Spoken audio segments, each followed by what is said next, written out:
Hey everybody, it's Tripl-L coming in for a My Hero Academia video. This time it's comparisons, comparing the contents of the 5th episode of Season 4 of the My Hero Academia anime to half of Chapter 131, Chapter 132, and half of Chapter 133. This time around, the anime was in a mood to improve stuff. So let's just get into it. The first difference is small, but you gotta point it out and you gotta give the anime props when they go the extra mile. Here is the one page of the villains fighting. Here is the anime. Look man, the anime added extra bits here. Like, I don't even know what this guy's doing, but he's moving and it looks funny and it kind of looks fluid. It kind of looks like a movie in this one shot. It was nice. I think this is...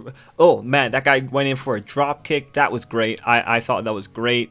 A lot of effort for 5 seconds, but hey, appreciated anime. Good job. Next up is an omission. But it's not that bad. It starts with this picture of Night Eye in the anime. This is the page that this was adapted from. So what happened here is that they did away with setting up which characters would be involved with the case. This makes sense because in the anime, it's obvious who's going to be involved in this arc. Whereas in the manga, this was the first indication that Kirishima was going to be involved. One more note, you can see that the manga panel obscured Fat Gum, and this was because he wasn't formally introduced yet, but was being set up. One more thing I can add is that Ochako's and Suyu's comments are anime only, being there just for exposition. The next notable change comes from chapter 132. They added Kirishima's flashback of how he approached Tamaki. This was just nice. I appreciated it.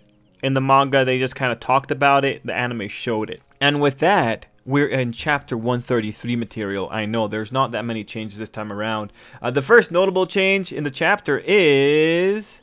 censorship. Okay, so the Kirishima scene is amazing, and this is the start of some really good stuff that the anime did. But before we get there, we gotta change at the beginning, which is not, well, actually, it's totally fine. It's just probably like broadcasting standards. It's all this shot from the anime. Here's the equivalent shot in the manga. They censored Kirishima blocking the blade headed for his eye. It was a really cool visual in the manga. I assume that the reason that they took it, or toned it down in the anime, or just moved it to his shoulder instead of the eye, is just probably because of some kind of violence regulation in Japanese broadcasting. We move from that though, and we go into the really positive changes. Kirishima got a lot of good stuff in this episode. The scene where the guy asks for Kirishima's hero name is anime original. In the manga, we cut from Fat Gum's comments about the debut to the next scene. So this was really nice. It was really cool that he got some appreciation. And that leads us into the next great change. The greatest change in the episode, in fact. The flashback with Mina running. Listen, if you were to ask me which chapter of this arc I disliked the most, I would tell you the Kirishima flashback chapter. That thing came in hard out of nowhere when Kirishima ran into some difficulty.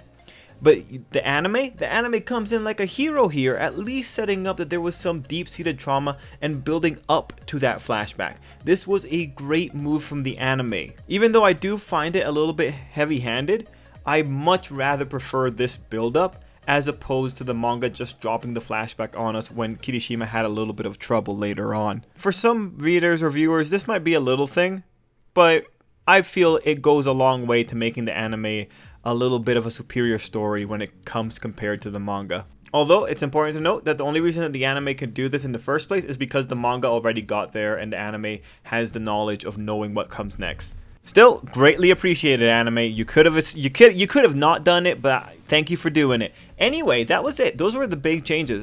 Sure, there were other little things like maybe a flashback here or there. Those flashbacks only help the viewer experience since they're reminding people of content from previous seasons. And then when you step away from there, you can really appreciate what they did with the Kirishima stuff. Anyway, everyone, thank you so much for watching. Don't leave yet. YouTube right now has demonetized the channel, so share the video if you liked it. Let YouTube know I exist. At them, tell them, hey, can you help Trip out a bit? Mention me as well so they know who you're talking about. And yeah, that'd be really swell. Any little bit of help goes a long way. Anyway, everyone, thank you so much for watching, and until next time, I hope you have an absolutely great day.